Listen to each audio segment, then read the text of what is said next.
Salut à toutes, salut à tous, j'espère que vous allez bien. Nouvelle vidéo aujourd'hui et nouveau décor, oui bon, très provisoire puisque vous le verrez assez rarement, mais du coup, pas d'écran derrière moi, je sais, c'est terrible, vous êtes tous tristes derrière votre écran, je le sais, mais pas de panique aujourd'hui, on va parler de tennis. La reprise était officiellement il y a quelques semaines avec le Masters 1000 de Cincinnati. On va donc revenir ensemble sur cette période plutôt difficile concernant la petite balle jaune, c'est parti.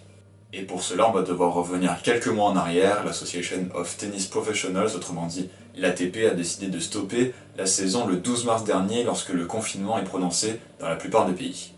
Pendant ces 2 mois de confinement, on retrouve certains joueurs qui partagent quelques moments privilégiés avec leurs fans.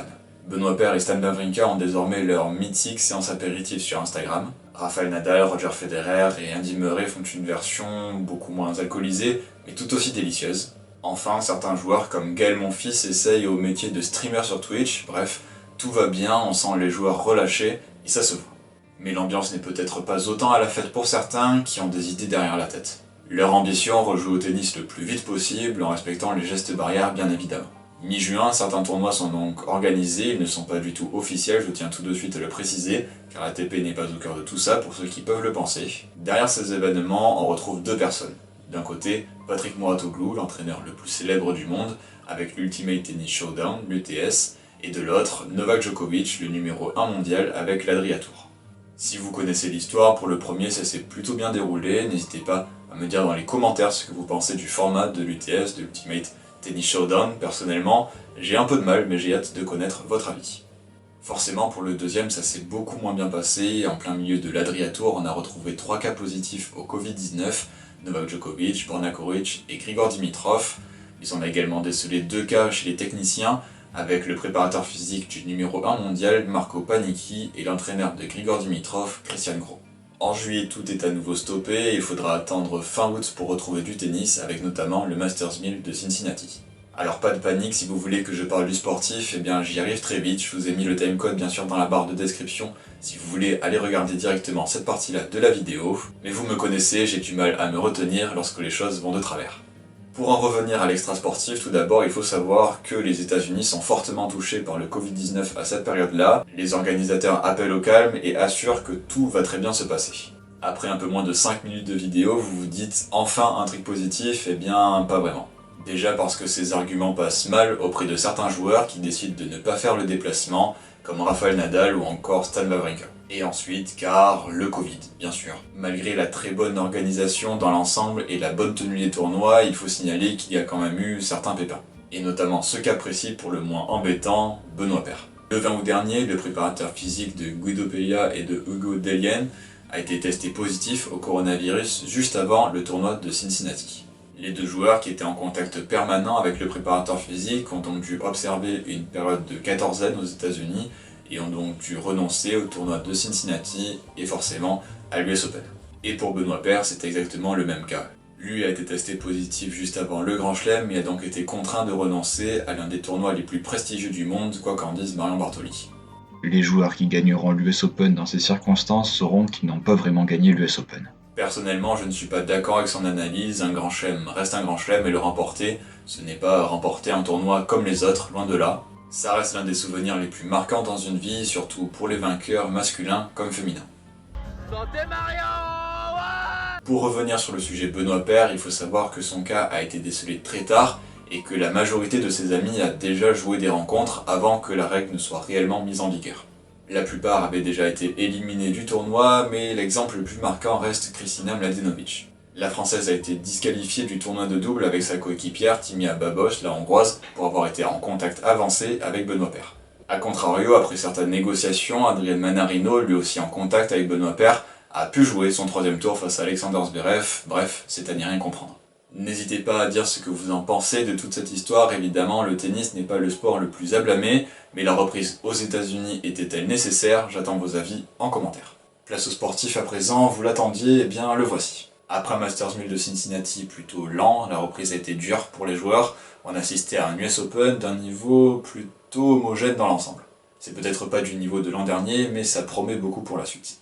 Avec Roland Garros qui débarque le 27 septembre prochain, c'est dans 2 semaines, donc soyez au rendez-vous. J'ai hâte de voir comment les joueurs vont récupérer de tous leurs efforts. Concernant la crise sanitaire, les gestes barrières sont bien respectés, on voit les joueurs à la fin du match qui se tapent la raquette au lieu de se taper dans la main. Les joueurs prennent et ramènent leurs serviettes à chaque changement de côté, bref, tout a l'air de très bien se dérouler.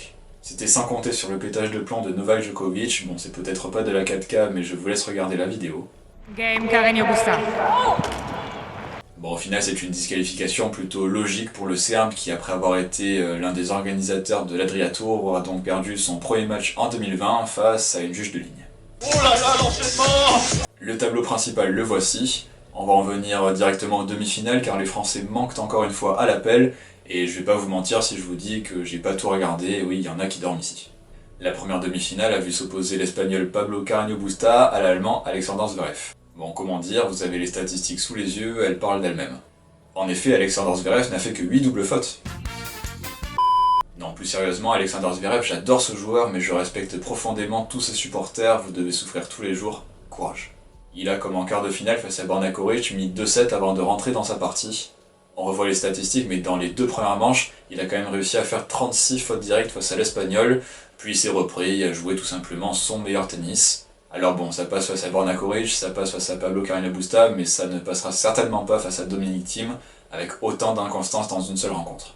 En face, l'Espagnol n'a absolument pas à rougir, il a déjà fait un très beau parcours, il s'est battu jusqu'à la fin avec ses armes et n'a jamais rien lâché. Mais il fait surtout les frais de son match à rallonge en quart de finale face à Denis Shapovalov, et il n'a pas pu suivre la cadence de l'Allemand dans la deuxième partie du match. Pour affronter Alexander Zverev ce soir, on avait le match que tous les observateurs du tennis attendaient. Dominic Thiem d'un côté, Daniil Medvedev de l'autre, ou le match de la peur comme on aurait pu le surnommer. Tout simplement parce qu'il y a eu énormément de tension dans cette rencontre, et notamment en début de match avec Daniil Medvedev. On voit ensemble les statistiques, beaucoup annonçaient ce match comme étant en quelque sorte la finale avant l'heure, alors il ne faudra surtout pas enterrer Alexander Zverev très vite, car il a fallu se démener pour Thiem pour se défaire de Medvedev 6-2, 7-6, 7-6, avec notamment un break de retard dans le deuxième, mais également un break de retard dans le troisième. Si le match du numéro 3 mondial a duré bien moins longtemps que celui d'Alexander Zverev, il a quand même dû se démener pour se défaire de Daniil Medvedev. Ce sera donc le tout premier joueur né dans les années 1990 à remporter un tournoi du Grand Chelem. Pour cela, il aura fallu une opération au genou, une crise sanitaire et une disqualification pour venir à bout du trio infernal Roger Federer, Rafael Nadal, Novak Djokovic. Dominic Thiem, après avoir perdu ses 3 premières finales de Grand Chelem, arrivera cette fois-ci avec le statut d'immense favori. On le voit sur l'affiche, l'Autrichien mène 7-2 dans les confrontations directes. Alors pour savoir qui succédera à Rafael Nadal, eh bien ce sera à partir de 21 h ce soir sur les antennes d'Eurosport. Un mot sur le tournoi féminin, le tableau le voici. On pouvait s'y attendre, ça a été un tournoi très homogène avec de nombreuses surprises, comme l'élimination de la tête de série numéro 1 Karolina Pliskova en première semaine face à Caroline Garcia Cocorico. Une seule Française a atteint les huitièmes de finale, il s'agit d'Alizé Cornet. La finale, c'était hier soir entre Naomi Osaka et Victoria Azarenka, clairement les deux plus fortes du circuit. Elles devaient déjà s'affronter à Cincinnati. En finale, Osaka avait déclaré forfait, cette fois-ci c'était la bonne. On le voit sur les statistiques, la japonaise ne partait pas forcément favori, même si le classement WTA lui donnait un léger avantage. La Biélorusse partait elle complètement relâchée et ça s'est vu dans le premier set. À 6-1, 2-0, Azarenka, on commence à croire qu'Osaka ne reviendra pas. C'était sans compter sur ses capacités mentales, elle a totalement renversé la rencontre en gagnant les deux derniers sets 6-3, 6-3. C'est le troisième titre du Grand Chelem pour la japonaise à seulement 22 ans. Évidemment, comment ne pas mentionner la très bonne forme de Victoria Azarenka, la Biélorusse était au-delà du top 50 avant le confinement. Au classement WTA, demain, Naomi Osaka prendra la 3e place du général et Victoria Azarenka va faire un magnifique bond en avant en se retrouvant 14e. Pour finir, je voulais juste revenir sur Serena Williams, l'américaine de 38 ans, a encore une fois été éblouissante. Malheureusement pas de 24e titre du Grand Chelem puisqu'elle était éliminée en demi-finale par Victoria Azarenka, mais elle a une nouvelle fois montré qu'elle était parmi les toutes meilleures au monde. C'est la fin de cette vidéo, j'espère qu'elle vous aura plu. Si c'est le cas, n'hésitez pas à mettre un petit pouce en l'air, à vous abonner et à partager, ça me ferait super plaisir. On n'oublie pas ce soir à 21 h la finale de l'US Open entre Alexander Zverev et Dominic Thiem, ce sera à suivre en direct sur Eurosport. Pendant ce temps, moi je vous dis à très vite pour une prochaine vidéo, prenez soin de vous, prenez soin des autres, mais surtout restez connectés. Ciao.